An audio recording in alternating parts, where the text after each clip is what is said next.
Dünyanın gelmiş geçmiş en zengin insanı kim sizce? Bill Gates mi? Jeff Bezos mu? Yoksa Karun mu? Hayır, bunlardan hiçbiri değil. Dünyanın gelmiş geçmiş en zengin insanı Mali İmparatoru Mansa Musa. Hani şu mızrakla antilop kovalayan ilkel yerlilerin kıtasından. Veya daha doğru bir ifadeyle coğrafi keşifler öncesindeki büyük Afrika medeniyetinden. Peki Mansa Musa bu servete nasıl ulaşabildi? Bu serveti nasıl harcayabildi? Gelin videonun devamında hep beraber öğrenelim.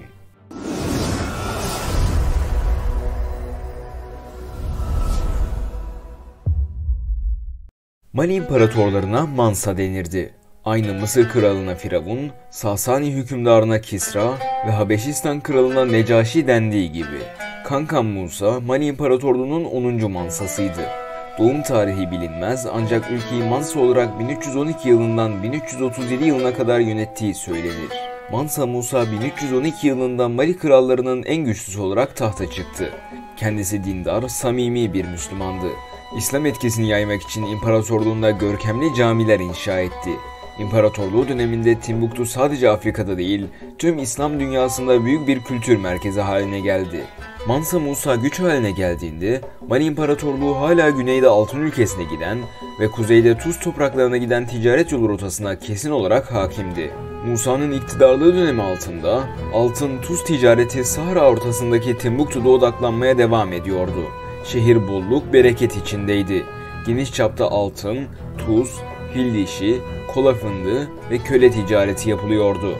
Mansa Musa Mali'nin etkisini Timbuktu şehri dahil olmak üzere pek çok toprağı imparatorluğunun kontrolü altına getirerek Afrika boyunca genişletti.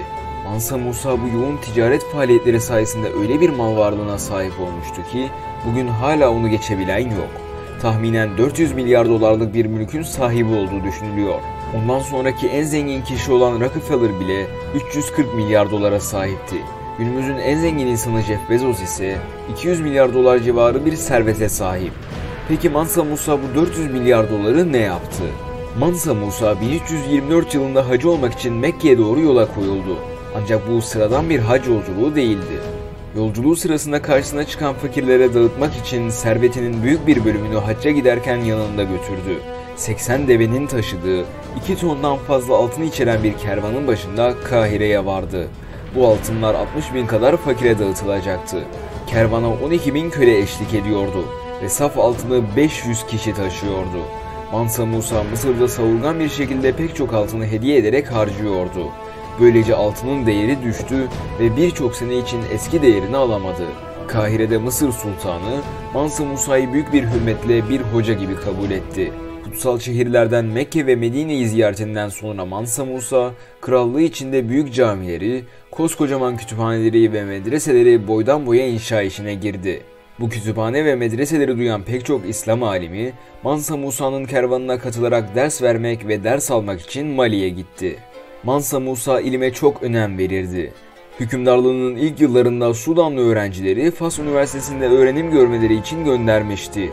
Aynı zamanda Ebu İshak İbrahim Es-Saheli'yi Timbuktu'da Cingareyber Ulu Camii ve kendisinin kraliyet sarayını yapması için görevlendirmişti. Cingareyber Camii bugün hala ayakta durmaktadır. Cami 9 sıra kare direk içermekte ve ibadet edecekler için 2000 kişilik bir yer sağlamaktadır. Ayrıca Avrupalıların Afrika'ya olan ilgilerinin artması da Mansa Musa'dan kaynaklanır. Tabii biraz haklılar aslında. Bir anda kupkuru çöl olarak bildiğiniz topraklardan bir adam geliyor ve 400 milyar dolar servetinin olduğunu öğreniyorsunuz. İşte Avrupalılar bunu duyunca ne var bu Afrika'da diye merak etmeye başladılar. Sömürmek istemelerinin sebebi aynı zenginliğe kendilerinin de sahip olmasını istemeleriydi. Özellikle Portekiz ve İtalya şehir devletlerinin dikkatini bu ülkeye çevirmelerine sebep oldu. Bu olayın ardından Avrupalılar da Afrika içlerini tanıma ve oraya ulaşma düşüncesi giderek güçlenmeye başladı. 14. yüzyılda Mallorca'da açılan haritacılık okulunun başlıca hedeflerinden biri ticari amaçla Afrika içlerini tanımaydı. Hatta Abraham Crescus tarafından 1375 yılında çizilen Katalan Atlası'nda Mansa Musa, Sahra'nın merkezinde başında tacı, bir elinde saltanat asası, diğer elinde ülkenin zenginliğini sembolize eden bir altın top olduğu halde gösterilmiştir. Mansa Musa'nın ölümüne dair ise herhangi bir veri yoktur. Buna rağmen genellikle 1337'de doğal yollarla öldüğüne inanılır.